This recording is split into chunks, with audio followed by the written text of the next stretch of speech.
Alkitab di saat ini. Kita lipat tangan, kita tutup mata, kita berdoa. Berdoa mulai. Tuhan Yesus yang baik, kami sudah siap untuk mendengarkan cerita Alkitab di saat ini.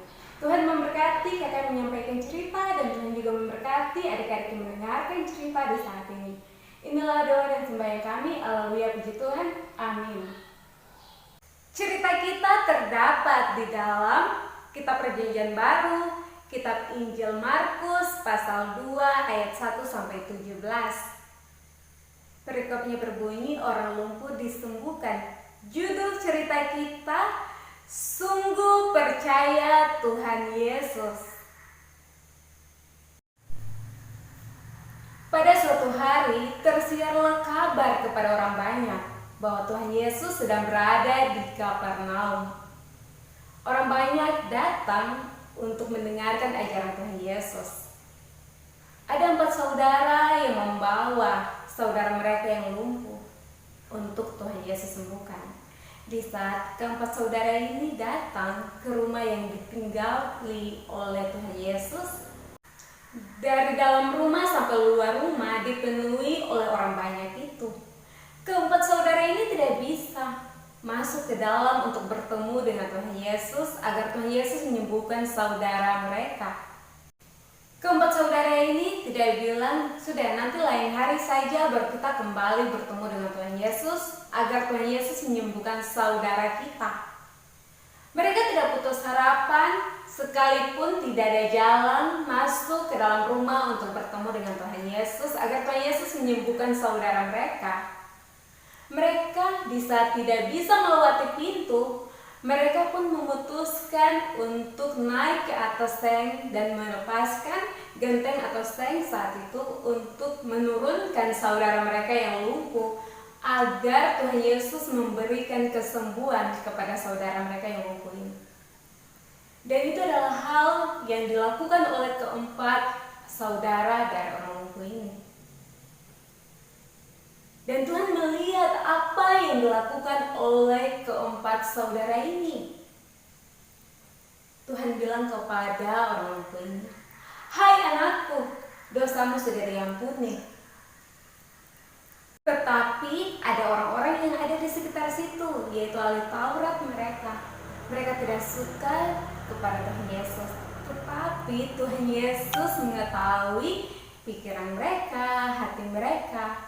Dan Tuhan berkata kepada mereka, "Mengapa kamu berpikir begitu?"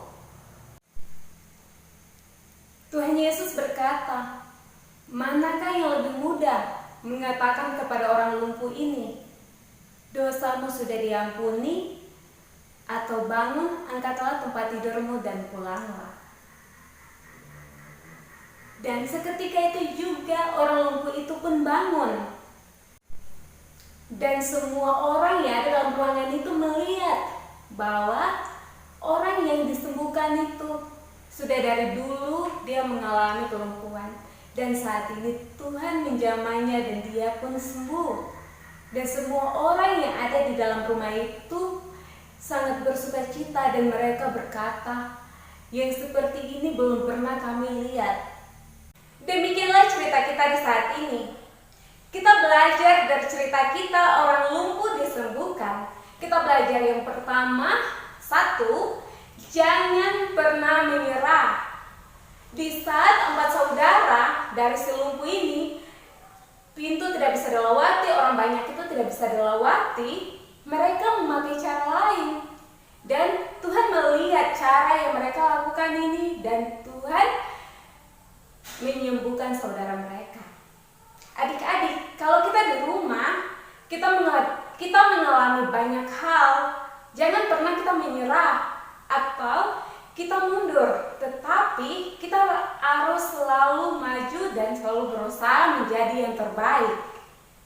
Kita belajar yang kedua dari cerita kita di saat ini, selalu bersyukur. Orang lumpuh di saat dia tidak bisa melakukan apapun, dia mempunyai saudara-saudara yang sangat luar biasa yang memikirkan kesembuhannya. Mereka membawanya kepada Tuhan Yesus dan Tuhan Yesus menyembuhkannya. Kita sebagai anak-anak Tuhan selalu bersyukur. Di sekitar kita ada orang-orang yang luar biasa. Papa mama kita, adik kakak, keluarga kita, mereka adalah orang-orang yang luar biasa. Di saat kita mungkin merasa kita sendirian, di saat mungkin hubungan keluarga kita kurang baik sama mereka, tetapi kita selalu bersyukur mempunyai keluarga yang luar biasa yang diberikan Tuhan untuk kita. Pelajaran ketiga dari cerita kita di hari ini adalah berpikir positif. Kalau oleh Taurat mereka berpikir bahwa Tuhan menghujat Allah, kita sebagai anak-anak Tuhan, kita berpikir positif atau berpikir baik-baik saja. Kita lihat kenyataan yang terjadi di sekitar kita. Dari tahun lalu sampai sekarang, kita sekolah dari rumah, kita juga tinggal cuma di dalam rumah saja. Dan juga kita mendengar mobil ambulans bunyi. Mobil ambulans membawa orang sakit, ada yang meninggal juga. Kita sekolah dari rumah saja, kita juga cuma tinggal di dalam rumah saja. Dan kita juga mendengar ada yang meninggal, ada yang sakit, membuat kita merasa tidak nyaman. Tetapi kita harus tetap berpikir positif. Apa yang Tuhan buat itu pasti untuk kebaikan kita. Tuhan mengizinkan segala sesuatu terjadi dalam kehidupan kita itu untuk kebaikan kita. Dan yang terakhir, judul cerita kita, sungguh percaya Tuhan Yesus. Kalau orang lumpuh dari tidak bisa jalan, Tuhan membuat dia bisa berjalan. Kalau kita sebagai anak-anak Tuhan melihat keadaan dari tahun lalu sampai sekarang, kita cuma sekolah dari rumah, tinggal di rumah saja, dan banyak hal yang tidak bisa kita kerjakan. Kita juga mengalami mujizat Tuhan. Kita masih ada sampai saat ini. Itu adalah mujizat dari Tuhan. Kiranya kita menjadi berkat untuk keluarga kita dan juga untuk orang-orang yang ada di sekitar kita. Cerita Kak Kristin sampai di sini. Tuhan Yesus memberkati. Shalom. Nama Tuhan hilang sudah.